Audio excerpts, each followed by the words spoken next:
Bom, chegamos então ao módulo 4, que vai falar de Revolução Industrial e Doutrinas Sociais. Antes de começar a fazer essa aula introdutória, é bom lembrar que existe um autor chamado Eric Hobsbawm que vai falar no seu livro A Era das Revoluções que o século XVIII ele é marcado pela dupla revolução.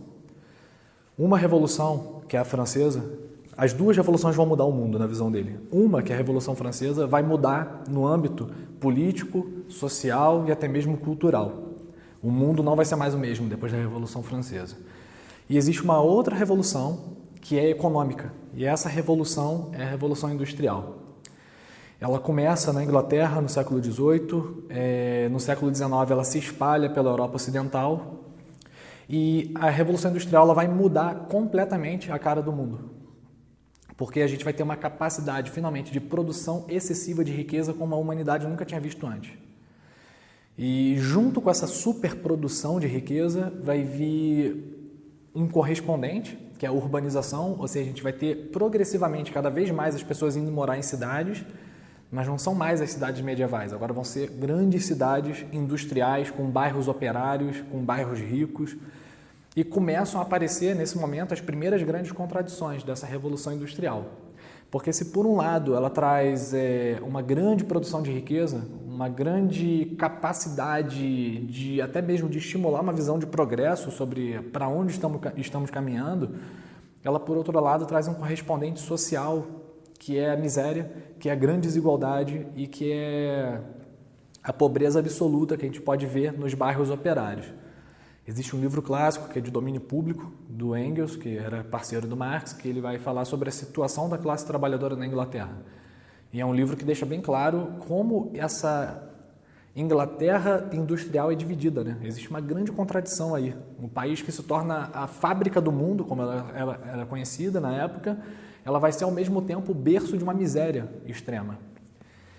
E aí, vários autores vão se debruçar sobre esse tema e vão perceber que o grande problema dessa Europa industrial, dessa Europa que se industrializa, era a ausência de uma legislação que protegesse os trabalhadores, né? Esse era um dos problemas verificados.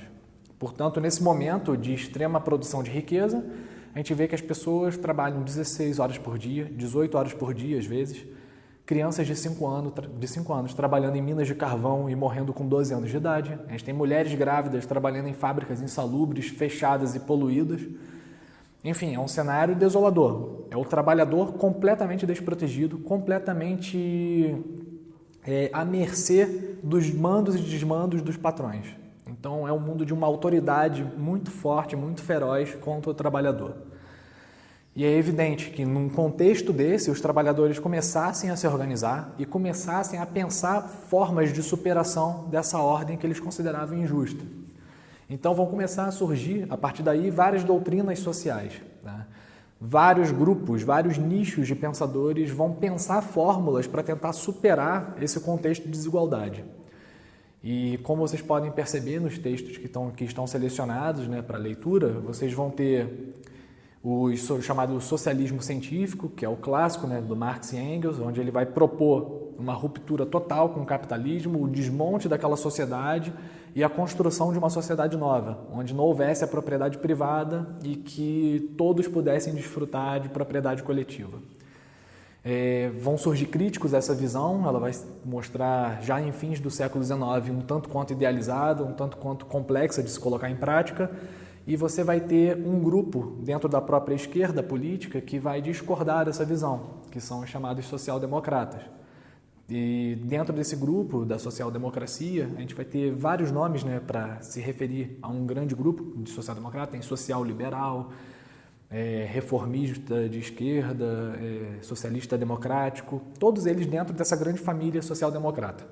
E dentro desse grupo existem autores que vão dizer o seguinte, que o capitalismo ele não é em si o problema, seria a distribuição de renda que deveria ser corrigida através de instituições e governos que pensassem o bem-estar da população. E aí surge um grande racha na esquerda, ou seja, enquanto você tinha uma esquerda revolucionária, que remonta a Marx, que remonta ao comunismo de meados do século XIX, que quer derrubar o edifício capitalista e montar um edifício novo, você tem um grupo que está propondo uma reforma desse edifício. Como se você fosse só trocar algumas coisas de lugar e não precisasse demolir o edifício inteiro. Aproveitar o que o capitalismo tinha de bom, que era a capacidade de gerar muita riqueza com muita velocidade, mas distribuindo essa riqueza de uma forma a reduzir as injustiças sociais. E é interessante que vocês vão ver que existe um texto do Papa Leão XIII, né, a encíclica Rerum Novarum, para mostrar que a própria igreja também pensava soluções para a desigualdade absurda que o mundo industrial promovia. Então, vários grupos sociais estavam pensando soluções para superar a ordem da Europa industrial. Então, isso é bem interessante, era uma preocupação muito latente na época e que vai atingir vários grupos sociais distintos.